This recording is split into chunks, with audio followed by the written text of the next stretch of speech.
के म आगोमा जल्नु यही नै मेरो नसिबमा लेखियो थियो र?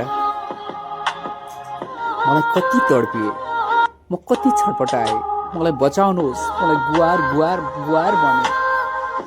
तर ढोका डामडुममै थुनिदिनु भयो मेरै आफ्नै सासु र नन्दले। म कति चिच्याए, कराए, बिलौना गरे, तर म बाँच्न सक्दिनँ, छटपटिए, किनकि मलाई आगोले जलाइसकेको थियो र मेरो मृत्यु निश्चितै थियो। तर त्यो हिजोको दिन सम्झन्छु। म आफ्नो घरमा हुर्किरहेको थिएँ, म खुसी थिएँ। जेन तेन मलाई मेरो बुवा आमाले पढाइराख्नु भएको थियो।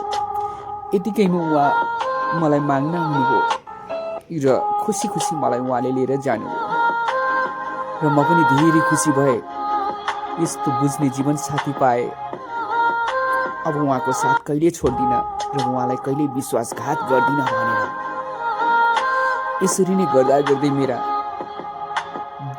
3 जना छोराछोरी भए र हुर्काउँदै गए र घरको आर्थिक अवस्थाले गर्दा उहाँ परदेश जानुभयो र मैले पनि राम्रैसँग बिदा गरेँ। जानुहोस्, कमाउनुहोस्, अब त हाम्रा नानीहरू छन्, यिनीहरूको भविष्यको लागि भने। र घरमा उहाँको बुवा आमालाई धेरै मान सम्मान गरे, स्याहारे, आफ्नो आमा बुवा सम्झेर मैले। किनकि उहाँ नभए पनि उहाँको आमा बुवालाई मैले आफ्नै आमा बुवा भन्दा पनि धेरै माया गरेँ। किनकि जन्म दिने मात्रै आमा बुवा हुँदैनन्, कर्म दिने पनि आमा बुवा भन्दा महान हुन्छन् भने।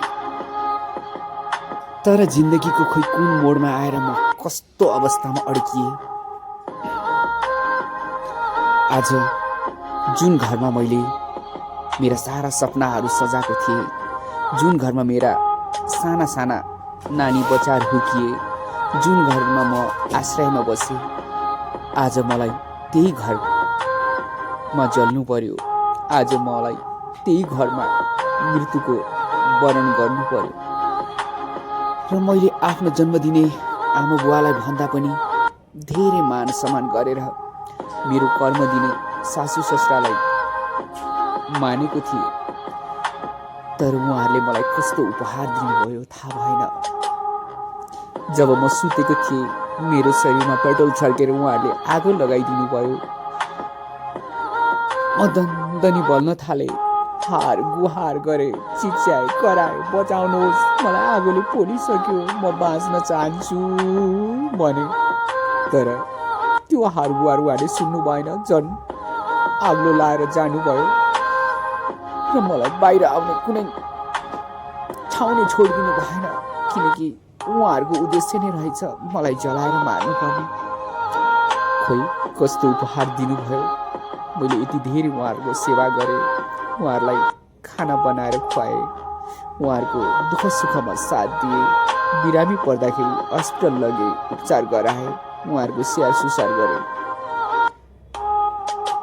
तर आज उहाँहरूले यो खालको मलाई उपहार दिनुभयो, जिउँदै आगोको दाग बत्ती।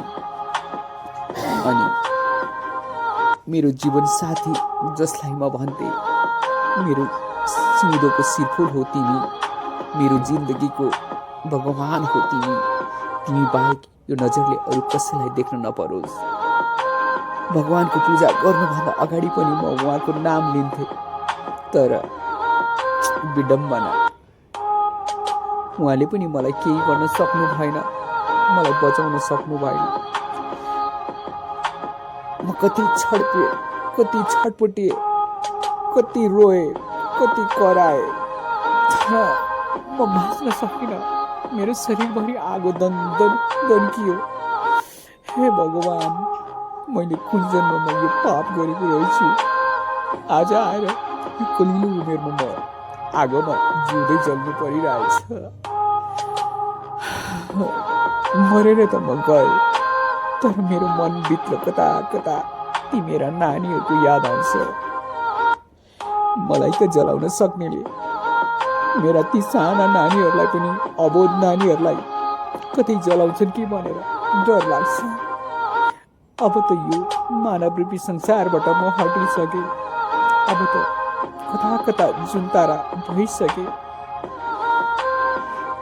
आँखाभरि आँसु पारेर माथि चन्द्रमाको छेउमा जुन तारा चाहिँ बसेर म न्यायको भिख मागिरहेछु।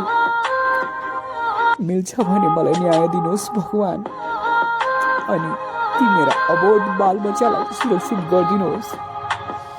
हे भगवान, तपाईँले कस्तो कस्तो लेखिदिनुहुन्छ भाग्यमा। यति मिठो सपनाहरू देखाइदिनु भयो, यस्तो राम्रो संसार बसाइदिनु भयो, तर जीवनको यो मोडमा